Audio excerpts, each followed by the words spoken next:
welcome to the Craft Beer Channel. My name's Jonny, I'm here with Roger, head brewer of St Austell Brewery.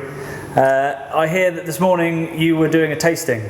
Yeah, it's Friday morning, so it's one of the harder jobs of being a brewer, but every Friday we get all of our production from the week, so all the bottles, casks, kegs that we produce that week, rack them all up, and two of us go through and work our way through the lot. So what time in the morning do you start on that We day? start at 9:30. How productive is a Friday afternoon for you then? Friday afternoons aren't very productive.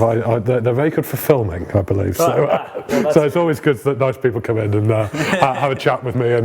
But no, it's we only have a little mouthful of each beer, so it's not. You're not spitting out like a wino. Well, we all know with beer it's the aftertaste is important. So yeah. So we're here with it's the mash tun in the kettle, or? Well, actually, this is the mash tun over here. This is our hop back. So we've got a 4-vessel brew house. It's about 175 barrels on a standard tribute brew per brew. But this is the original brew house. This is the building's 1893, so it's well over 100 years old. And we took out some old vessels in here, which. Well, one of which was original, we think. And original being how old? 1893. One of which we think was around about 1910. So two very old vessels, but they've been worked extremely hard. I mean, you've got to consider when they were put in, it was in the steam age. So time to move on. But we have this little vessel here is our hop back. We started probably about 10 years ago. We use an interesting hopping regime. So we use tap 90 hop pellets in the copper for bittering. We then things that look like rabbit. Yeah, those are the ones. Yeah. So we use those for bittering in the copper. We then go through a whirlpool to clarify the wort, and then this vessel here we charge up with lots of nice leaf aroma hops. So what sort of difference do you get between a pellet? Well, there's one thing with brewing that I've learned over the years. There's no rights and wrongs. It's what every brewer chooses to do is the right thing for them. But certainly for hop pellets, you get we think we get better and cleaner bitterness. We get more consistent bitterness out of the hop pellets, but we think that we get more intense aromas out of leaf. Mm-hmm. So actually, we're using the best of both. So do you still use any of the old equipment? Modern now. The one of the things that I like about this brewery is, the brewery itself is over 100. The building is over 100 years old. The company is over 160 years old. But we've been brewing in here since 1893. We're still. You drive into our yard, the brewery looks like a classic old Victorian tower brewery. But inside, most of what we do is pretty much modernised. So you can see here we've got new vessels. All of this is computer controlled. So we've taken a lot of the backache out of brewing. Our brewers are doing what we pay them to be, which has been brewers. Having said that, we still use some of the old fermenting vessels. We still have one slate vessel, which is original. We've got a number of wooden vessels, which, again, we believe those are around about 1910.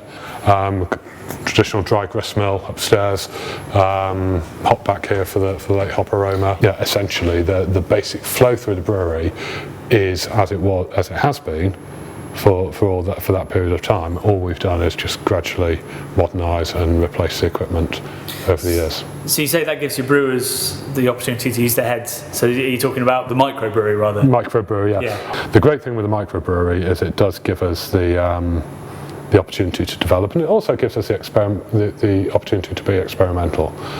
But every single beer that we brew now on this equipment originally started life down on that microbrewery. So, for example, Tribute, and I still have the original brew sheet, was first made on the 23rd of April 1999, which I brewed 3 weeks after I joined the brewery, so that was quite a nice, a good way to start, I would say.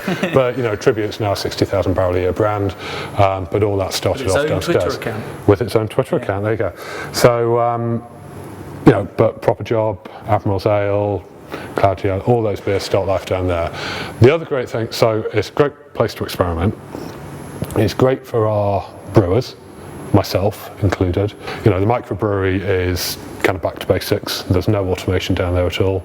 So it's an opportunity to go and get a bit of malt under your fingernails and really get your sleeves rolled up and get stuck in.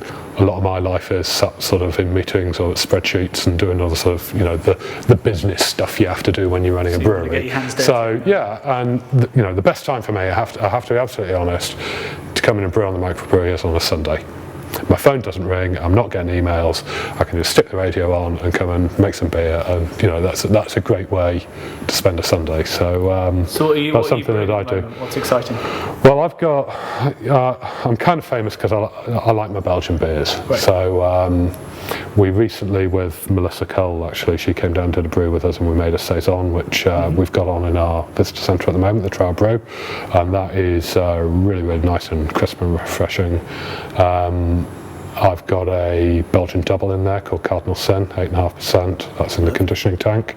So, but equally, there is always the opportunity with these beers that we may scale them up in the future and they become something commercial that we make on the main plant. Is there anything you've done recently that might? Well, the saison we've been talking about, the biggest issue we have at the moment is actually finding space up here. Right. We're that busy. Tribute sales are up, proper job sales have absolutely booming, and we're just trying to find a fermenting vessel to put it in at the moment. But personal ambition, the double, that's my little project. And it'd be amazing to have a Cornish double. Yeah. Absolutely, too right. Yeah. And you just on the Belgian theme, you've got a creek that's coming. Yeah. Well, the creek is out.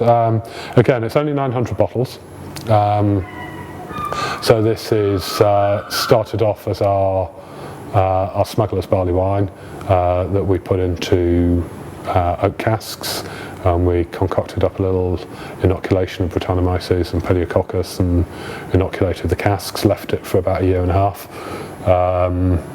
Then Rob and I got some cherries from Tamar Valley and put those in a big vat, chopped them down. Tamar cherries. So the head brewer and the brewing team leader in there with trousers rolled up, mulching cherries, and you'll be pleased to know we pasteurised the cherries after our feet had been in there. But was it a naked foot? Or was it was a naked foot, and mulched the old cherries up and then put some hot liquor. I'm not allowed to say water in the brewery. Some hot liquor into into that just to pasteurise it up, and then fed that into the casks. And it's really quite special. But those are the kind of things we did. We made 900 bottles of it. To put that in context, I've just seen our sales figures now. We're over 90,000 barrels a year of beer going through this brew house that you're looking in here. So we can make lots of beer in here, and we'd make every batch of beer in here with the same passion and belief that we make 900 bottles of Craigs.